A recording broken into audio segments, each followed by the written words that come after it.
Guys, if you have a Ford from the years 1975 up to about 1996 with a 302 or a 351 wheels in it, then this is probably why it's running like crap.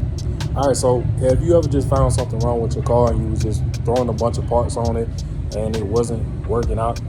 So, for example, if you put on new relays, sensors, fix vacuum leaks and stuff like that, and the problem is still there, then this one part is probably the reason it's running like that.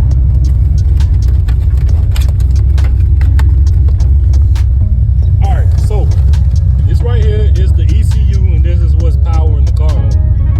Now that, guys, could cause a bunch of problems. All right, so there's a few things that can happen with this. So sometimes your car won't start at all.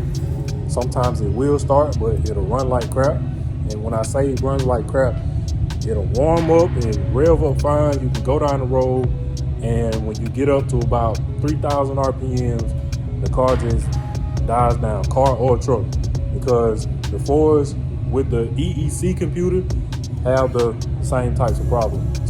All right, and this is something that a lot of people don't know about. So when you have a problem with the ECU on the Ford and you switch it on, sometimes the fuel pump, either it won't come on or sometimes it'll come on and it'll never go off.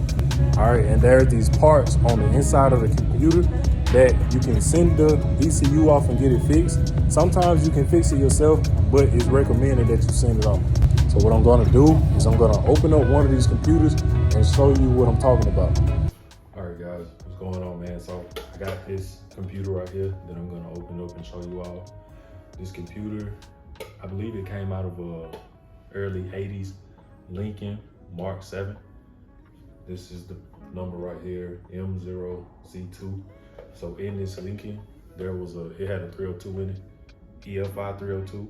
I'm not sure if it was mass airflow or speed density. I think it was speed density, but anyway, I'm gonna open this up and show you the parts on the inside that I was talking about. So give me 1 second.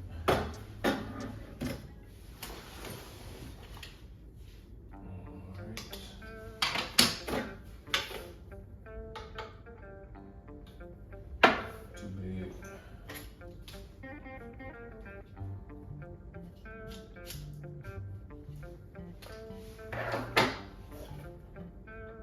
Okay.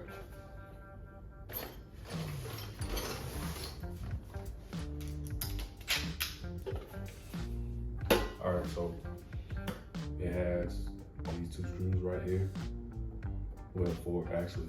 And then it has these 2 on the bottom. So that's what you have to take out in order to get the computer apart.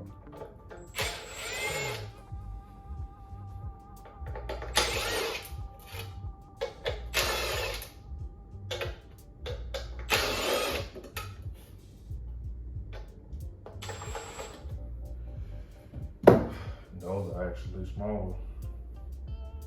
I got a trick for that though.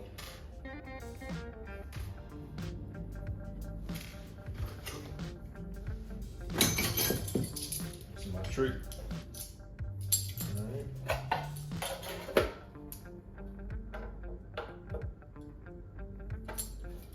So I'm just gonna grab the back of it and twist it out.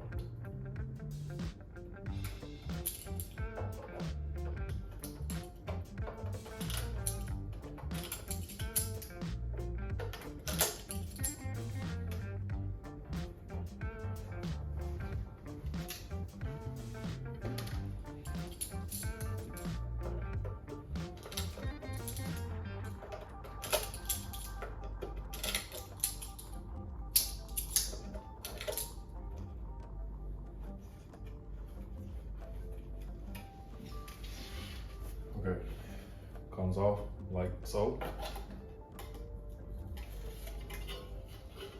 right, it's got that stick on there, so I'm not gonna bother that.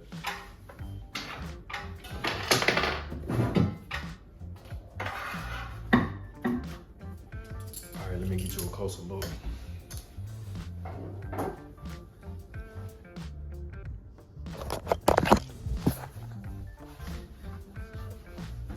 Okay.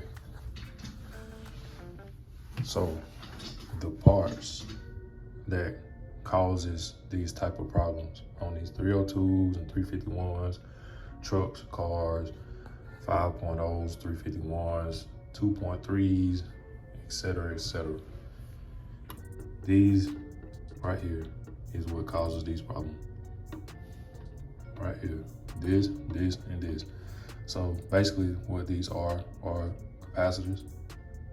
Basically the purpose for these capacitors, they're used for storing electrical energy. So that being said, this is, like I said, this is what causes these type of problems. These things, they're easy to remove. Actually, I've done it on my computer and it fixed it for a couple of weeks, but I think there was something else inside of this computer that caused it to keep messing up. But you could possibly fix this temporarily. So what I like to do is I just use this, what's written on here, and I'll order whatever came off. So say for example, that's 47 microfarads. So I will order a 47 microfarad capacitor and just replace it. So in order to replace these, you need a solder machine, and that's pretty much how you do it. Now, if you're gonna do this, right, you also have these screws right here that need to come out. Right here, here. So that's a total of, let's see, 1, 2, 3, 4, 5. So six of them. And then you can lift this out. This separates from this metal piece right here. But you know, once you do that, you might have luck getting the car back running.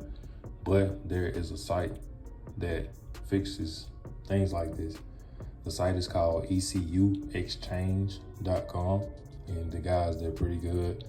You know, you can send the computer out for, I don't know, a week or two, and they'll have it right back to you. The car will be running like brand new when you get the computer back. So this is a done deal. All right, anyway, that'll be it for this video. There are a list of other things that can cause stuff like this to happen to these old Fords. And so I'll just continue to make videos on this. So be on the lookout for part 2. Once I gather all the information I need to get, then I will see you guys in the next video. So thank you guys for watching. Please subscribe. More content coming soon. Peace.